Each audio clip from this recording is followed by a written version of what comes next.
Right now, God has ordained leaders and government officials of this world to fulfill Bible prophecy. And God's kingdom is not to be installed on earth till Jesus Christ comes back. We should never let our own human ideas or philosophies or concepts or desires or stubbornness and lies and thought processes deceive us and decide to go against what the Word of God teaches us. Don't believe the lie that by fighting this government in the New World Order that Christian can and will overthrow Satan's government and get it ready for Christ before he returns. Colossians 2:6 tells us, "Beware, lest anyone cheat you through philosophies and empty deceit, according to the traditions of men, according to the basic principles of the world, and not according to Christ." Brethren, we cannot allow anyone to bring unnecessary persecution on ourselves or the church by not being wise as serpents or harmless as doves.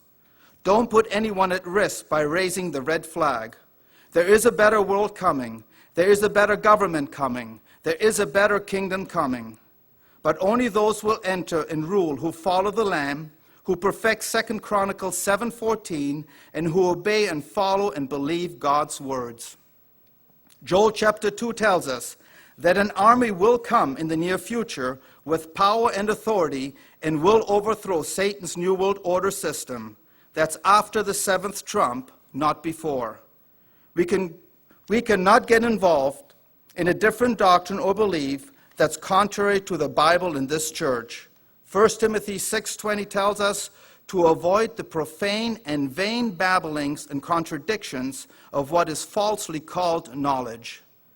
No one should in vain spread the false doctrine and heresies and babble on that we can beat the system and fight the system and overthrow the New World Order and believe that we got them on the run and create their own place of safety.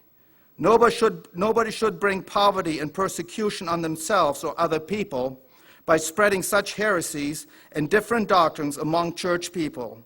It is not necessary for any one of us to give up driver's license or social security numbers or not pay taxes or arm yourself to the hilt so that you can go and fight the New World Order. God never required any one of us to do that. We are required to live a holy life and not to take the mark, take the mark of the beast. Reality is, before anyone goes out and preaches on how to beat the system and believes they can beat the system, then why haven't they done it? They should practice what they preach by starting to never use a computer or internet or cell phone because they are all tracking devices. And they should never use the money that the Federal Reserve prints to buy food or clothing because then you are helping and going right along with the system. Many of those who fight the New World Order, they contradict themselves. They embrace it on one hand and resist it on the other hand. And it's sad that many will end up in jail who claim they can fight the New World Order and beat the system. What makes this ministry so special is that it warns us about the New World Order, and it teaches us to get ready spiritually and to fight the spiritual battle. As David has mentioned on so many occasions, this ministry does not believe in fighting the carnal battle, but believes in fighting the spiritual battle like Jesus did, as it is mentioned in Ephesians 6, verses 10 through 19. No one should deceive and convince godly people to get in trouble with the law and the authorities and to create a lying spirit of pride and rebellion. How can anyone battle and fight the government and still call themselves a Christian? Don't they understand that the powers in government are ordained by God? Romans 13, verse 1 tells us to be subject to the government authorities. For there is no authority that exists which is not appointed or ordained by God. Verse 2 tells us, therefore, whoever resists the authorities resists the ordinance of God, and those who resist will bring judgment on themselves. If anyone teaches and leads others to resist the government official that God ordained, then they are resisting God.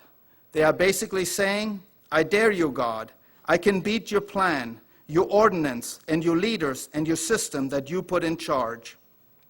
Brethren, We need to be the light of the world, to show others the right way to live by respecting and praying for our government and its leaders, which God himself ordained and put in office, even though it may be corrupt. 2 Corinthians 2, verse 11, warns us, "Be careful lest Satan should take advantage of us, for we are not ignorant of his devices." Be careful when you listen to teachers, those on radio and internet who tell lies and fables and deceive the masses, those with itching ears, by saying, "We got the New World Order on the run. We got them scared. They are shaking in their boots. We can fight them and win." Exactly the opposite of what God's words teaches. That's why it's a doctrine of demons. God says the New World Order will happen. Satan has been given power over every nation and every tongue. So don't fight the New World Order. Why fight against that which we know will come true in the latter days?